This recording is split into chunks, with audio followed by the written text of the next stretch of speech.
Halo semua, salam sejahtera Malaysia. Selamat datang ke channel Fels Lifestyle. Kembali lagi dengan satu lagi isu yang hangat.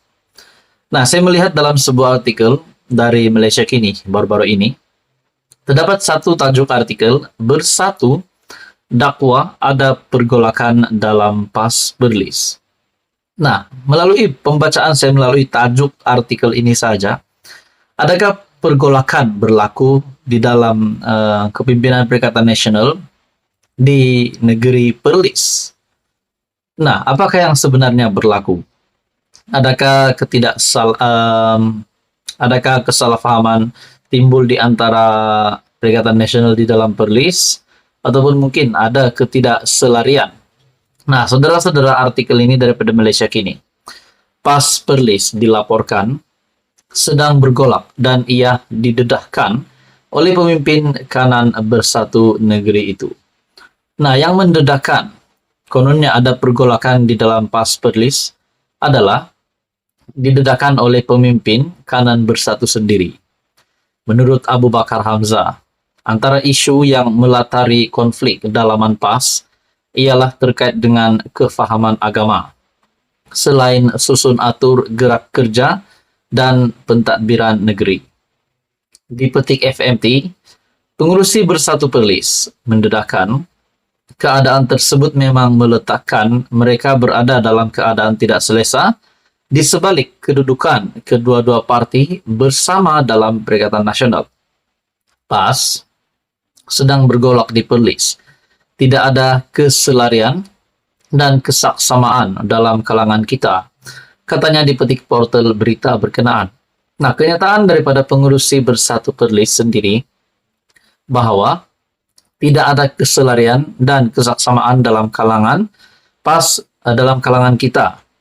PAS sedang bergolak di Perlis. Nah, beliau juga mendedahkan keadaan tersebut meletakkan mereka berada dalam keadaan tidak selesa di sebalik kedudukan kedua parti bersama dalam Perikatan Nasional. Nah, saudara-saudara, tuan-tuan dan puan, adakah di sini PAS dan Bersatu Perlis akan berpecah? Nah, itu menjadi persoalannya. Ataupun mereka akan mendapatkan satu jalan penyelesaian yang dapat mengekalkan kepimpinan Perikatan Nasional di Perlis. Dalam pada itu, PN yang berjaya menguasai kerajaan Perlis melalui PRU ke-15 yang diadakan pada 19 November tahun lepas, gandingan itu memenangi 14 kerusi daripada 15 kerusi Dewan Undangan Negeri DUN. Kata Adun Kuala Perlis itu, pergolakan berkenaan tidak membabitkan Bersatu. Bagaimanapun, kata Abu Bakar, Bersatu Perlis tidak bercadang untuk campur tangan dalam kemelut tersebut, kerana ia hanya melibatkan PAS. Nah, kenyataan daripada Abu Bakar, Bersatu tidak akan bercadang untuk campur tangan di dalam kemelut tersebut, kerana ia hanya melibatkan PAS. Satu-satunya kerusi yang gagal dikuasai PN ialah Indera Kayangan yang dimenangi Gan Ailing dari Pakatan Harapan. Dengan kemenangan besar itu, Pesuruhjaya PAS Perlis Muhammad Syukri Ramli yang juga Adun Sanglam dipilih sebagai Menteri Besar. Nah, saudara-saudara, apa komen Anda berkaitan dengan artikel ini? Bersatu dakwa ada pergolakan dalam PAS Perlis. Sekian saja, teruskan bersama di dalam channel ini untuk info yang seterusnya. Halo semua, salam sejahtera Malaysia. Selamat datang ke channel Fels Lifestyle. Saudara-saudara yang amat dihormati semua, tuan-tuan dan puan. Baru-baru ini kita mendengar satu lagi isu berkaitan dengan fitnah. Nah, di dalam isu yang berlaku, fitnah yang berlaku ini melibatkan salah satu kepimpinan politik ataupun isteri kepada Perdana Menteri Malaysia, Datuk Seri Anwar Ibrahim. Menerusi satu perkongsian ataupun ulasan dari Syabuddin Husin ataupun Syabuddin.com, kaki fitnah patut segera diambil tindakan. Jangan dibiarkan lepas bebas begitu saja. Saya setuju dengan kenyataan ini.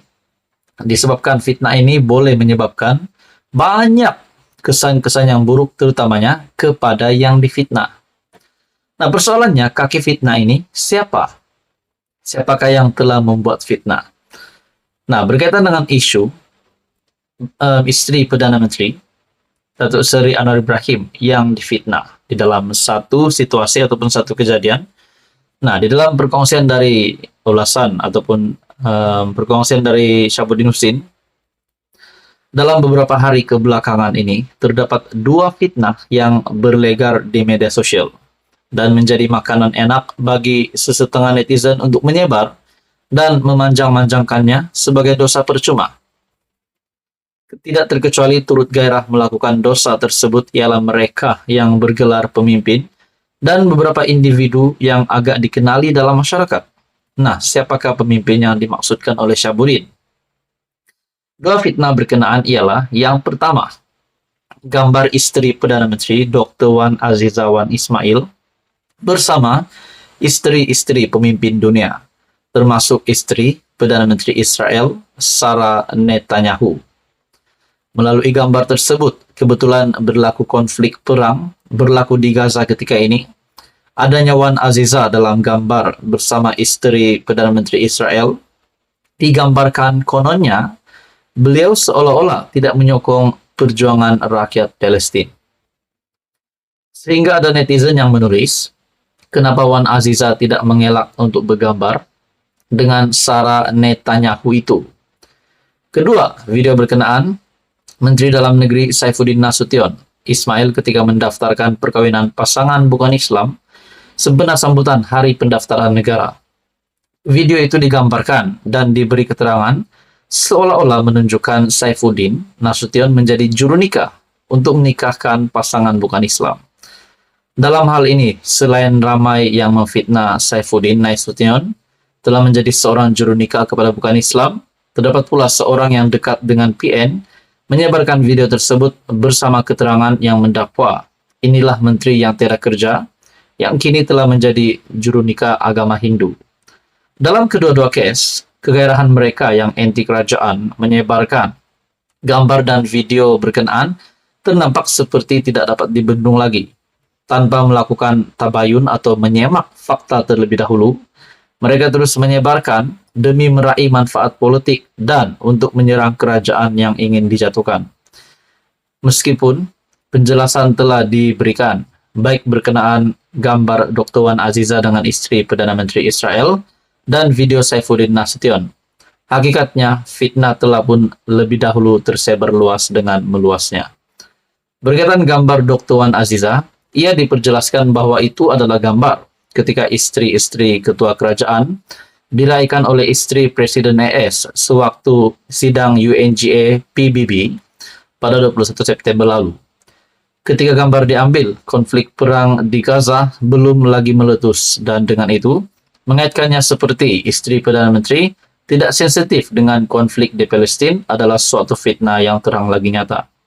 Bagi saya, mana-mana kaki fitnah, terutamanya dari kepimpinan pembangkang, sepatutnya ditangkap, sepatutnya dipenjarakan, sepatutnya dikenakan tindakan yang amat tegas, supaya fitnah ini tidak berulang lagi. Disebutkan ini adalah satu isu yang amat sensitif.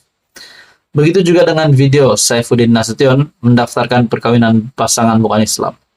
Selain ia bukanlah ritual agama dan tidak menjadi juru nikah, beliau selaku Menteri Dalam Negeri sebenarnya memang diberi kuasa berbuat demikian. Selain penjelasan dan ada laporan polis turut dibuat, agak menyedihkan karena mereka menyebarkan fitnah, berhubung dua-dua kes langsung tidak diambil tindakan. Pemfitnah itu juga, meskipun setelah penjelasan diberikan, selain tidak memadamkan hantaran mereka, mereka juga tidak meminta maaf atas kesalahan dan dosa yang telah dilakukan. Akhirnya apa jadi kepada negara ini? Dalam hal ini sudah sampai masanya untuk pihak kerajaan, khususnya PDRM dan SKMM untuk segera bertindak tegas terhadap mereka yang mempunyai kegemaran melakukan fitnah di media sosial. Tak tahulah siapa yang lakukan, mungkinkah dari kepimpinan pembangkang. Kalau benar individu ini dapat identiti mereka dapat dibocorkan, sepatutnya dikenakan tindakan.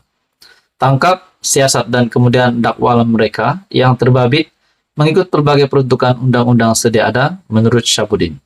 2-3 kali kena tangkap, disiasat dan didakwa di mahkamah, percayalah, pasti taubat mereka untuk terus jadi jahat menurut Syahbudin. Saudara-saudara, apa komen Anda? Teruskan bersama di dalam channel ini untuk info yang seterusnya. Mohon bantu channel ini dengan menekan butang like, share, dan juga subscribe.